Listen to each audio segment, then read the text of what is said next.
সবশেষে তোমাদের সাথে শেয়ার করব রয়্যাল বিষ্ণু হোটেলের একদম টপ ফ্লোর মানে 7th ফ্লোরটা ঠিক কীরকম দেখতে। তো চলো তোমাদের সাথে সেটা শেয়ার করি। একদম টপ ফ্লোরে কিন্তু অনেকটা স্পেস রয়েছে বসার জন্য, তোমরা চাইলে বাইরেও বসতে পারো, আবার কিন্তু ওখানে একটা রেস্টুরেন্টও রয়েছে, তোমরা চাইলে কিন্তু সেই রেস্টুরেন্টে গিয়েও বসতে পারো। এখানকার অ্যাম্বিয়েন্সটা রাতের বেলায় এত সুন্দর, আমি তোমাদেরকে জাস্ট বলে বোঝাতে পারবো না। সুন্দর একটা ফুরফুরে হাওয়া, তার সাথে এত সুন্দর একটা বসার সেট আপ, আর তার পাশ দিয়ে কিছুটা সিঁড়ি উঠে গেলেই কিন্তু আমাদের চোখে পড়বে একটা বিশাল বড় সুইমিং পুল।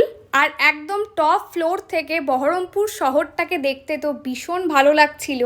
তো আমরা কিন্তু একদম ওপরে গিয়ে অনেকটা টাইম স্পেন্ড করেছি। আর আমাদের সাথে কিন্তু একটা ভাই গিয়েছিল গাইডের জন্য, মানে সব কিছু একটু ঘুরিয়ে ঘুরিয়ে আমাদেরকে দেখাচ্ছিল। তো ওপরে যে সুইমিং পুলটা রয়েছে একদম টপে, তার চারিপাশটার অ্যাম্বিয়েন্সটাও কীরকম সেটাও আমি তোমাদের সাথে একটু তুলে ধরার চেষ্টা করলাম। আমাদের বহরমপুরের বুকে এই প্রথম একটা 4 স্টার হোটেল সত্যি জাস্ট দারুণ করেছে। অ্যান্ড ওখানে অনেকক্ষণ সময় কাটিয়ে কিন্তু তারপর আমরা লিফট করে একদম চলে এসেছিলাম নিচে।